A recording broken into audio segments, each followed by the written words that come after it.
So thinking about ESG outcomes and impact is indeed one of the kind of really important areas of our work. I mean, we just had and we're running a major competition looking at improving data access in the sectors that improve ESG outcomes.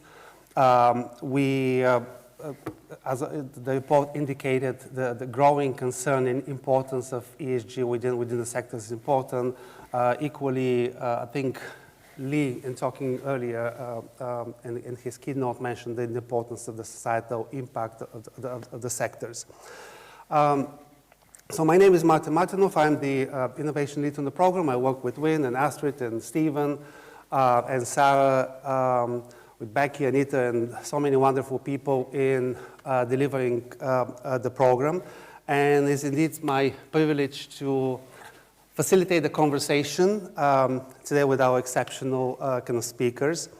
So the idea for the session is to explore how these innovative leaders and other projects within our portfolio program are driving meaningful impact within these sectors. So both from redefining kind of ESG in very practical terms from financial reporting, from corporate reporting, to think about how with the success stories of this project we can actually uncover the measurable impact that we all trying to achieve.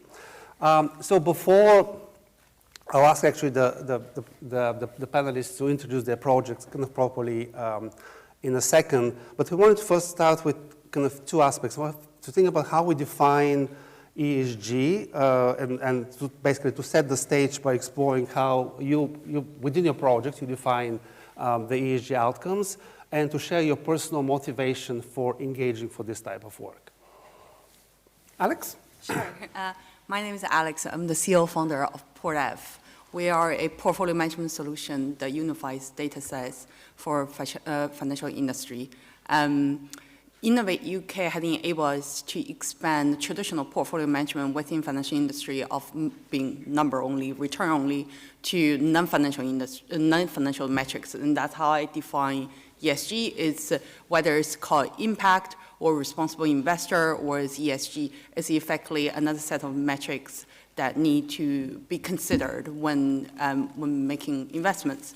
So some of the clients that we help with are the likes of Scottish National Investment Bank, Fair for All Finance, and within government, we also help the likes of Scottish Government to track some of the impact of programs in which they give grant money to, and we're also doing pilots with NHS Scotland on impact of different programs.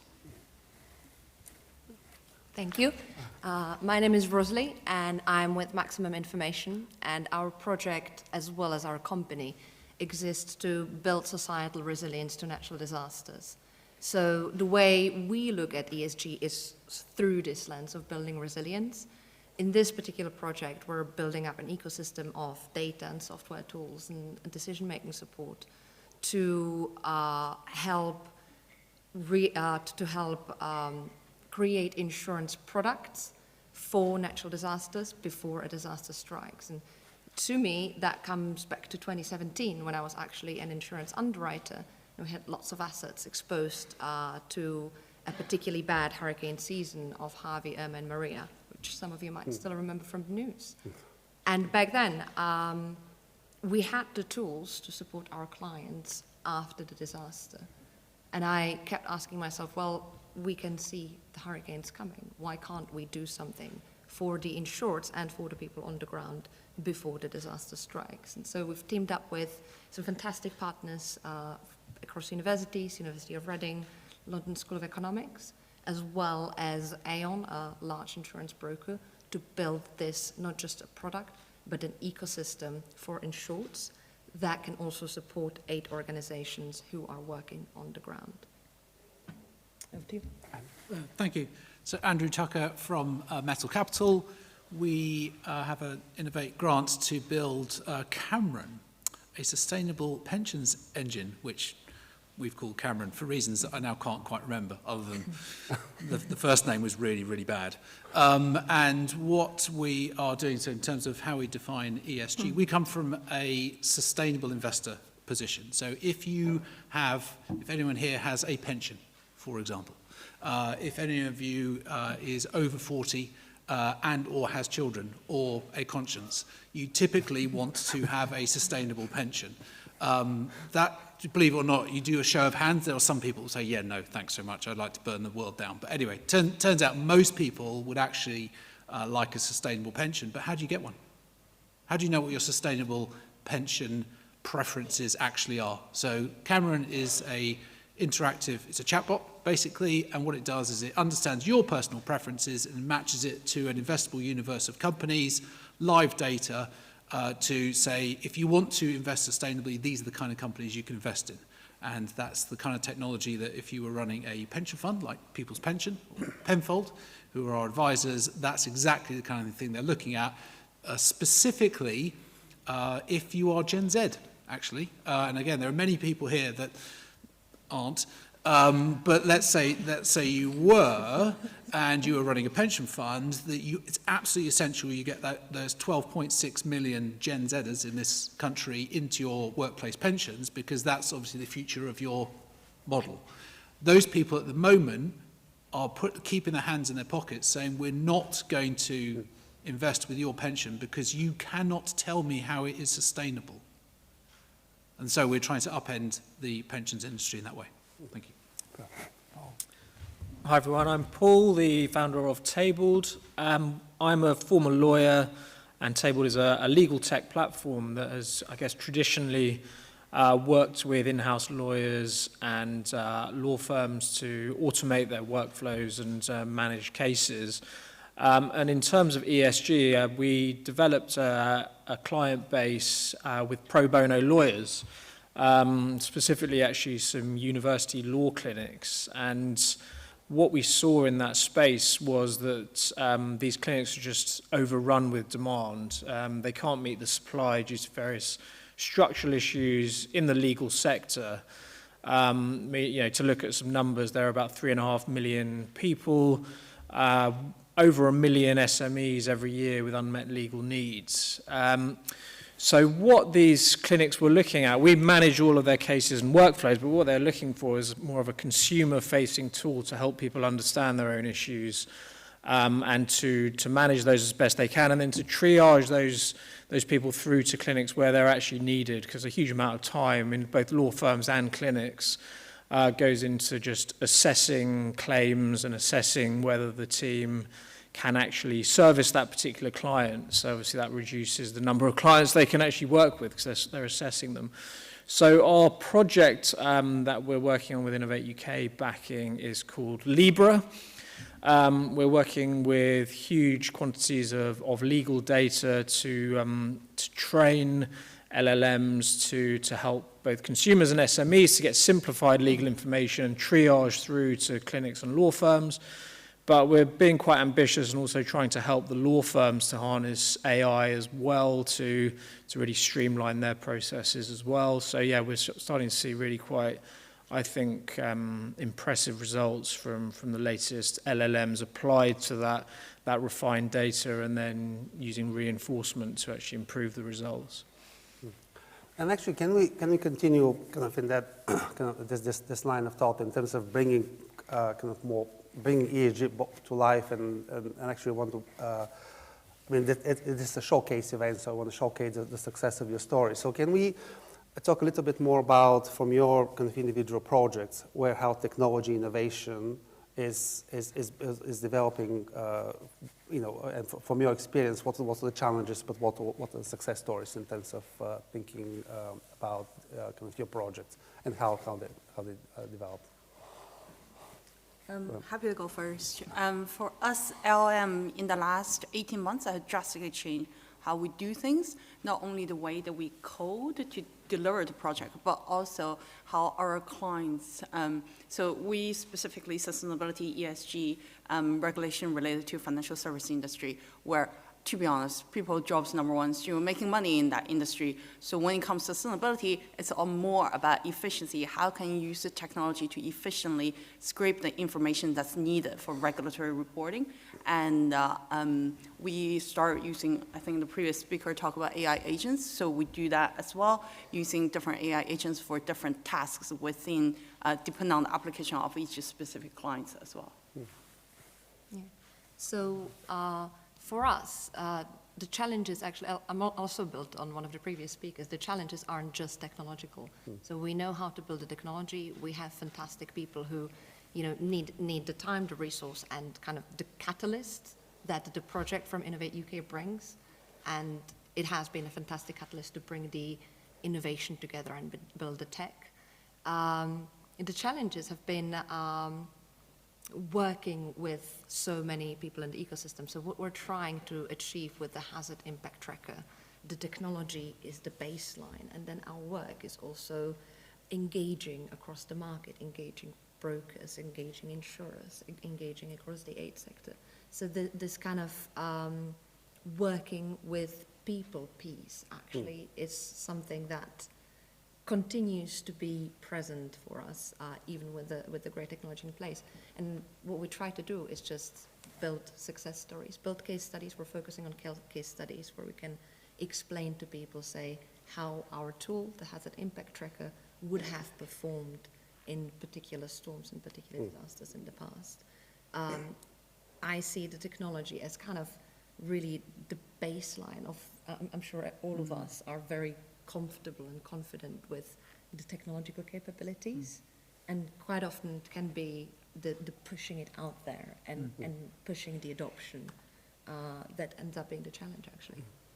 Yeah, actually, I'm going to pick up on that if I don't mind, because I think the technology is there. I think we get that. That's what we were doing before we met Innovate. So I think that's less interesting. The bit that I think has been more interesting that Innovate has absolutely spurred us on for us is to make sustainability tangible to lots and lots and lots of people. So if I said to people here, what is sustainability beyond ESG, people would probably scratch their heads, because it is an intangible, right? It is hard to really wrap your heads around.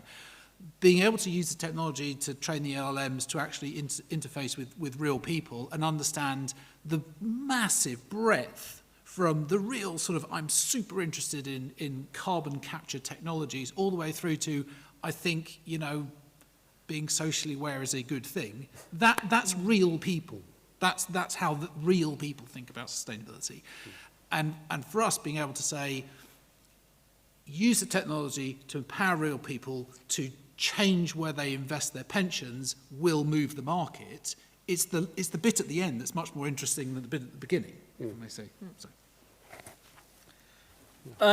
For me, the exciting bit of the technology, I think, is just how quickly it's moving, and at the same time, that's a challenge. I mean, we're seeing new versions of ChatGPT come out virtually, every month, it seems. So keeping up with that is quite challenging, but I think also just a big opportunity if you can build the orchestration and data pipeline to handle that and handle different LLMs and open source models as well. And then to build the team around that can actually look down the future and scaling up an AI business that you start to look at the unit economics of using some of the latest generation LLMs, and it's not financially viable. So then you start talking about actually building your own foundational models based on open source LLMs that are out there.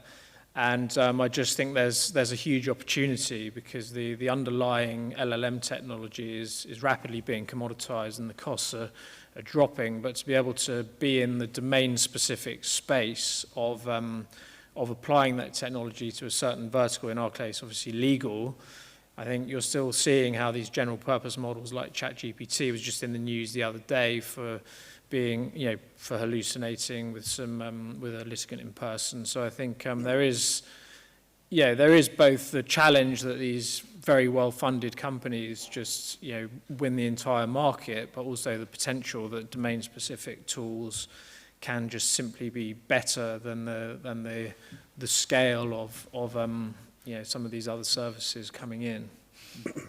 And actually, these are two, I think, really important threats, and I would like us to go deeper. One is around the human behavioral element, or because we talk about the need for changing mindsets, both internal clients, investors, internal teams, clients, investors. So can you talk about, kind of from your experience, of how do we drive this behavioral change to achieve these outcomes? And also you mentioned a bit about thinking about impact. So how do we actually measure that kind of impact? Because in many aspects, I mean, ESG, as Andrew said, it's just as of this kind of outer shell that we wrap around some activities, and it's a kind of cleaning up your consciousness of. But actually, if you think about real measurable impact, and how do we, we talk about small steps in driving that impact. So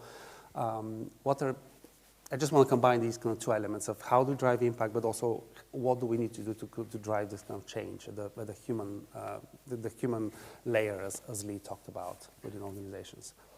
When it comes to impact, we help a lot of clients to identify that KPI using LLM. Actually, this is one of the projects we're working right now with the Scottish government, which is they're saying we fund so many projects. What is the impact? It often comes back into a narrative that you can't sum them up together to say, X amount of funding equivalent to X amount of GDP growth or trade growth, and every single project, and when it comes to impact, including all of us here, is different. So this is probably application of LM and what we're doing right now, which is having a intelligence, I hate to use the word chatbox, but like helping people to get through their theory of change and thinking about what exactly the project can derive in terms of hardcore numbers. So that from government perspective or investor perspective, you can add apples and apples together and oranges together. So that's something that we're doing, trying to get through the barrier of human element of not familiar with what impact should be to all the way track all the way down 5 years down the road. I'm okay in this route. We don't have to go on a roll, okay? I'll offer a completely different version of this. So our impact is, can the UK fund its net zero targets? That's it. So if that money has to come from pension funds, there's no other way you're going to get it. And our impact is if we can convince enough people to own sustainability. I'm going to say sustainability only because ESG, apparently you're not allowed to say that anymore for reasons that I don't understand, to be completely honest. ESG is the model, sustainability is the theme, if we put it that way. But anyway, so unless pension funds move, we'll miss our net zero targets. And that's a form of impact, I think, should focus people's minds, not just the individuals. And I want to be really clear about this. I don't think it is fair to say to individual pension funds, pension members, it's your fault if we don't meet these targets.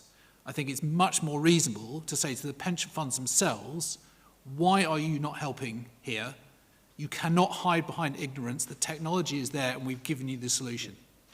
And I think that's a much blunter conversation about impact than I think the one that we tend to dance around, if I may.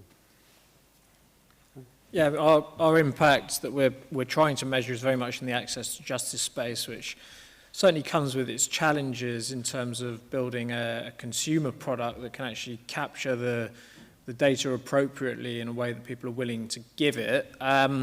So I think actually to an extent we will lean on some of the public sector dispute resolution mechanisms, whether that's money claims online or others who are also collecting demographic data, etc., and then are able to track through whether excluded communities and different groups are able to actually resolve their issues in the sorts of volumes that we want to see. So yeah, I think measuring that impact for us, obviously our platform will be able to track a lot of data, but at the same time, I think to really measure that has to be in partnership with the whole chain of touch points within the access to justice space, including the public sector. For us, the impact metrics are going to be also vastly different. So we're going to be looking at ROI, return on investment. There's research that suggests that $1 that's invested pre-disaster will save anywhere between $2 to $30 that can be invested post-disaster. And so it's orders of magnitude. In terms of ROI, we're also looking at lives impacted and similar humanitarian metrics as a metric of ESG impact.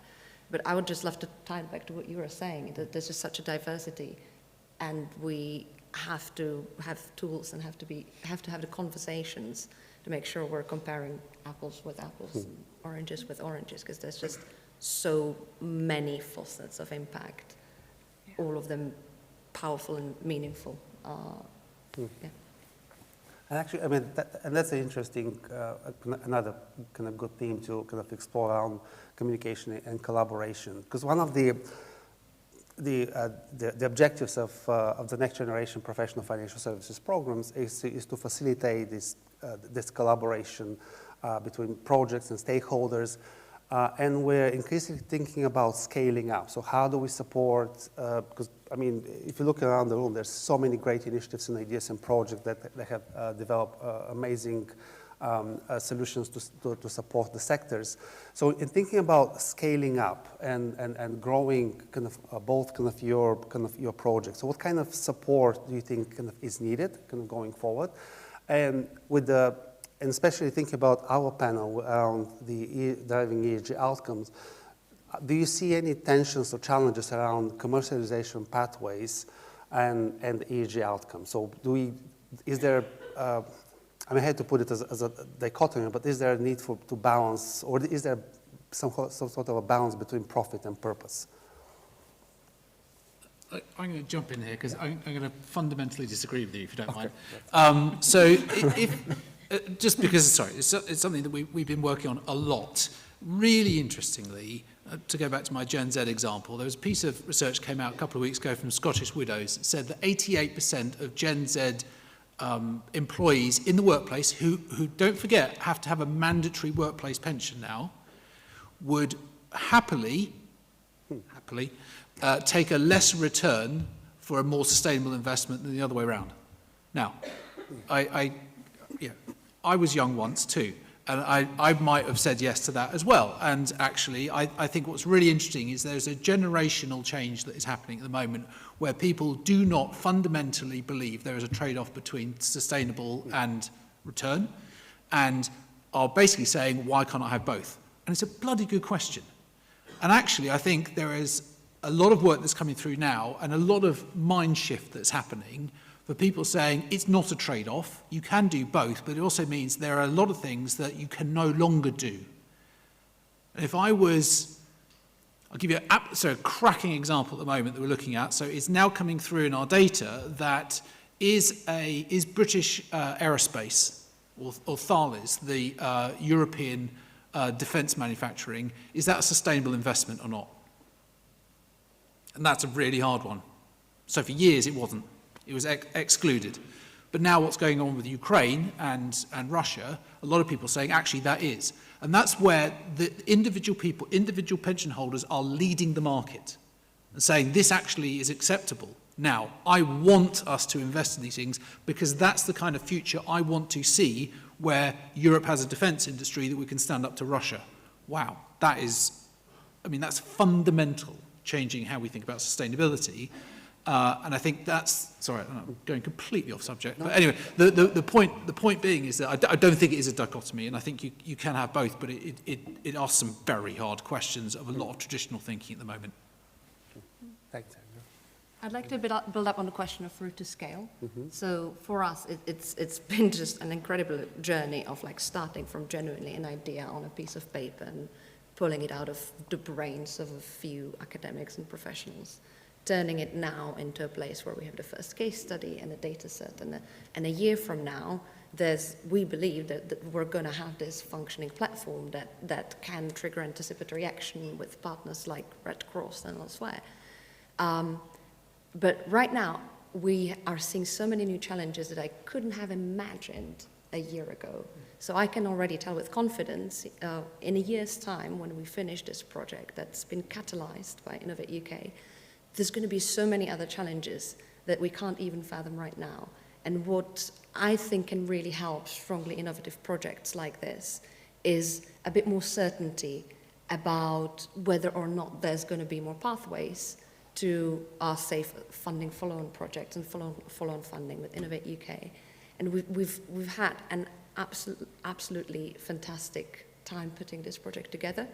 But when I look at what's happening with Innovate UK funding, we do not have this certainty right now. We do have a lot of uncertainty with some funding having been put on hold on quite short notice.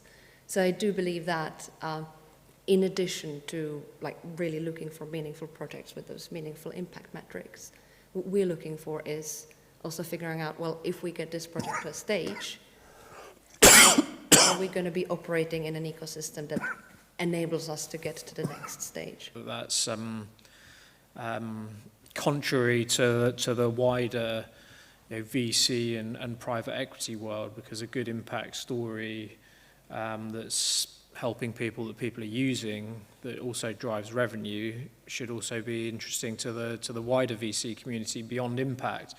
But I think as an initial point of call, the impact investors are certainly looking for things other than simply the fact that you won't get past certain VC's filters without a million ARR, for example, whereas impact investors will understand you might take some time to get there because you've got some other priorities as well.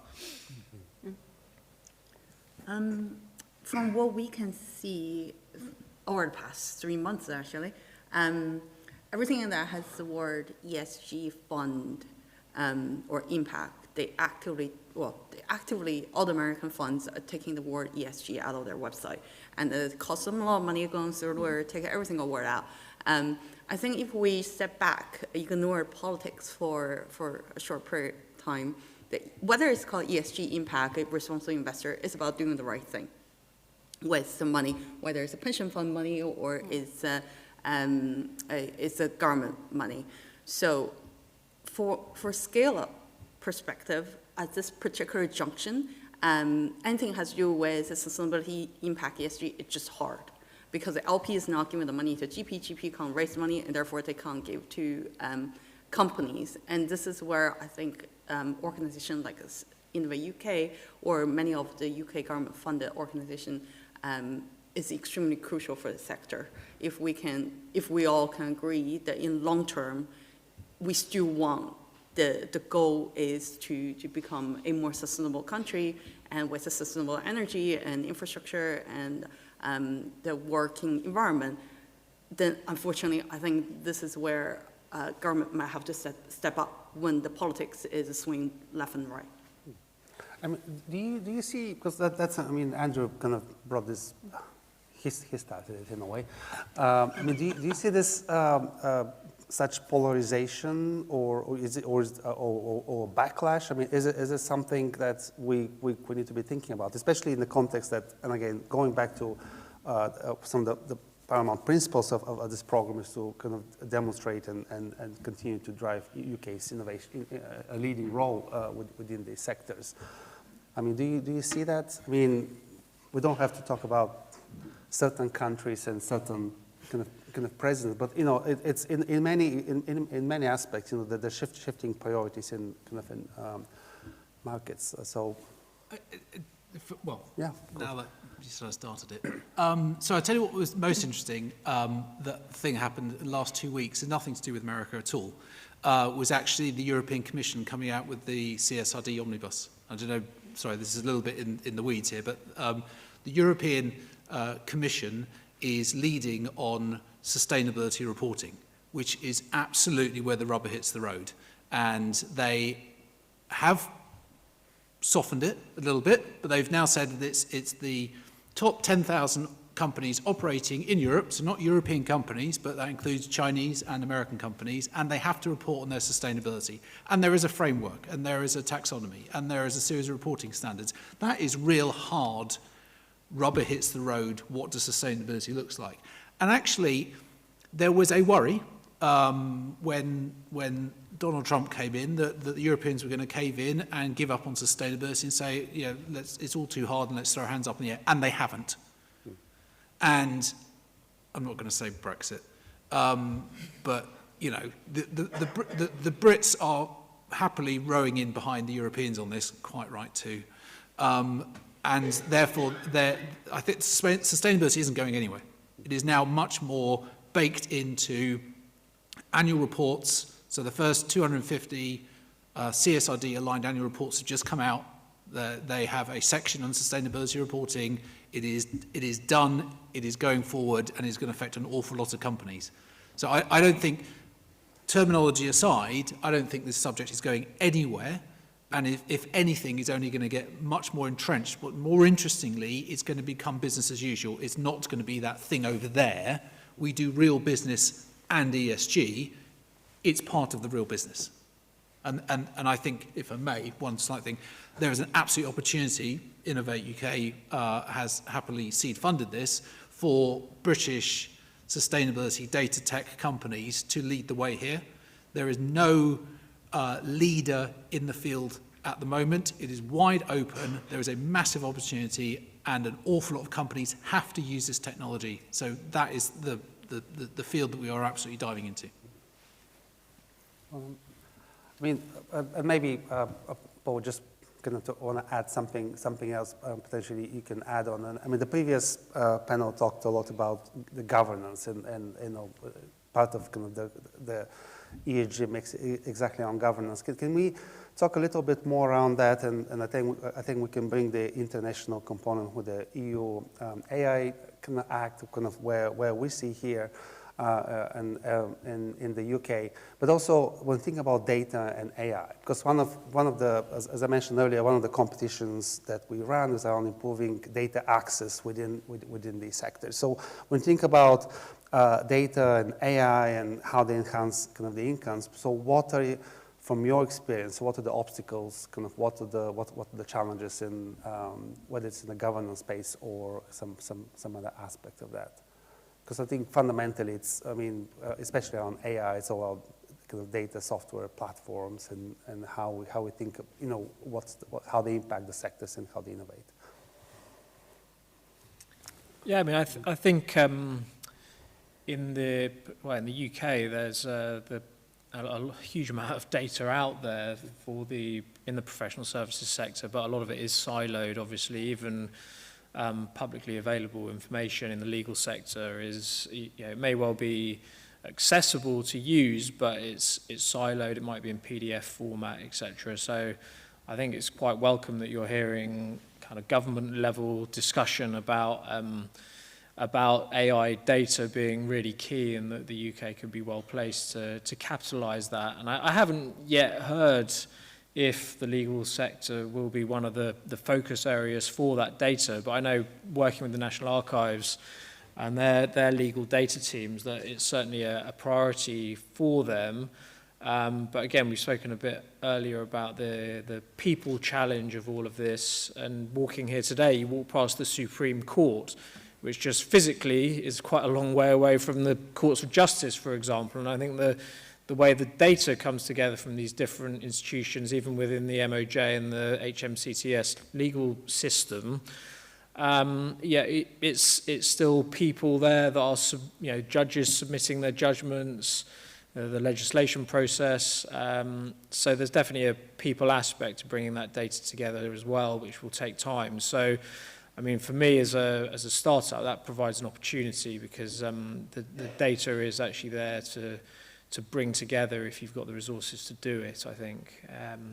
But yeah, not many people are necessarily looking at that. Anyone else on that? I'll echo a part of what you mentioned, which is the fact that there's lots, even in our sector also, there's lots of data available out there.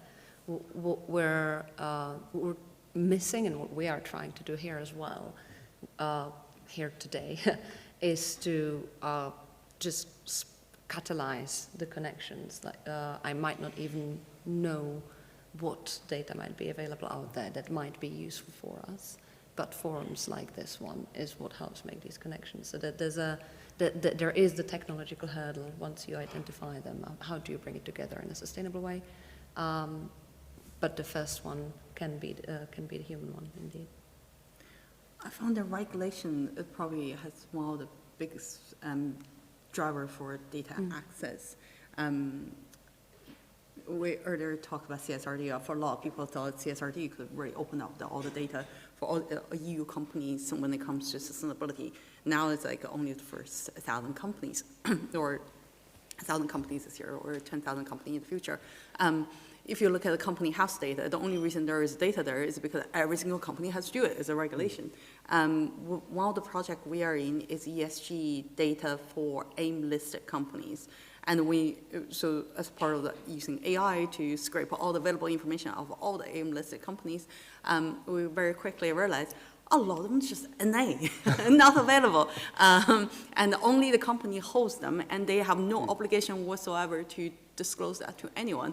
So in the sense that if there is no greater force of making people disclose some of the data, these data will be held in SharePoint, Google Drive here and there, and they will never come together. So I feel that regulation, at least for what we do, is absolutely necessary for that data access. Thank you. And if we want to look forward, and not just forward to lunch, I mentioned lunch, but if we want to look forward to the next 5 or 10 years, and reflecting on your journey and the success of your projects and the lessons learned, and kind of what are the unexpected or surprising insights from your experience that you see as the shifts that will drive kind of how the landscape is shifting forward.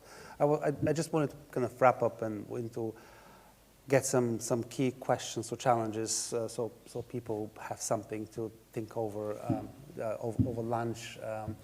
So what are your thoughts, like, looking forward? I mean, Liz had some really interesting ideas around kind of setting out platform, the decoupling of tasks within organizations, the combinatorial innovation. So I really like. So again, I want to ground it around your specific projects, your journey, but think about in the next, 2, 3, 5, 10 years, what are the shifts that we need to be thinking about? From business perspective, I think the biggest shift is the politics change in the sustainability ESG area.